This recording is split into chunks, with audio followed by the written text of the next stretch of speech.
Hi guys, ചെമ്പനീർ പൂവ് പ്രൊമോയിലേക്ക് സ്വാഗതം. അങ്ങനെ ബെസ്റ്റ് കപ്പിൾസിന്റെ കോമ്പറ്റീഷനിൽ ഓരോരുത്തരും വന്ന് ഇൻട്രൊഡ്യൂസ് ചെയ്യണം. സുധിയും ശ്രുതിയുടെയും പൊങ്ങച്ചമൊക്കെ പറഞ്ഞ് രക്ഷപ്പെട്ടു. സച്ചിയും രേവതിയുമാണ് അടുത്തത്. സച്ചി മൈക്കെടുത്ത് ഞാൻ സച്ചി എന്ന് പറയുമ്പോഴും ആരും കൈയടിച്ച് പ്രോത്സാഹിപ്പിക്കുന്നില്ല. സച്ചിയും രേവതിയും എല്ലാവരെയും നോക്കുന്നുണ്ട്. അന്നേരം വർഷയും ശ്രീകാന്തും മാത്രം കൈയടിച്ച് സപ്പോർട്ട് ചെയ്യുന്നുണ്ട്. അതിനിടയിൽ രേവതി മൈക്ക് വാങ്ങി ഞാൻ സച്ചിയുടെ ഭാര്യയാണ്, പൂമാല കെട്ടലാണ് എൻ്റെ ജോലി എന്ന് പറയുമ്പോൾ സുധിക്ക് ആകെ ഒരു ചമ്മലും പുച്ഛവും.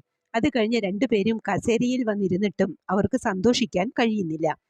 കാരണം സദസ്സിലുള്ള ഒരാൾ പോലും അവരെ പ്രോത്സാഹിപ്പിച്ചില്ലല്ലോ.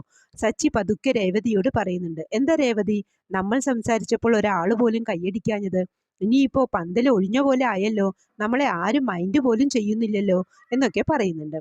അതിന് രേവതി മിണ്ടാതിരിക്കുക സച്ചിയേട്ടാ എന്ന് പറയുന്നു. പിന്നീട് ഓരോരുത്തരും ഡാൻസ് കളിക്കുന്നുണ്ട്. അവരവരുടെ കഴിവുകൾ തെളിയിക്കണം. രേവതി കണ്ണടച്ച് മാല കെട്ടുന്നുണ്ട്. ഇതൊക്കെയാണ് പ്രമോ വിശേഷങ്ങൾ. എന്തായാലും നനഞ്ഞിറങ്ങി ഇനി കുളിച്ചു കയറിയല്ലേ പറ്റൂ. അതുപോലെ അവർ പറയുന്നതൊക്കെ ചെയ്തല്ലേ പറ്റൂ. മൊമെന്റോയും 1,00,000 കിട്ടണ്ടേ. ഇതാണ് പ്രമോ ആയി കാണിച്ചത്. പ്രമോ ഇഷ്ടപ്പെട്ടുവെങ്കിൽ ലൈക്ക് ചെയ്യാനും ഷെയർ ചെയ്യാനും സപ്പോർട്ട് ചെയ്യാനും സബ്സ്ക്രൈബ് ചെയ്യാനും മറക്കരുത്. അടുത്തൊരു എപ്പിസോഡിന്റെ പ്രമോവുമായി വരുന്നതുവരെ കാത്തിരിക്കുക.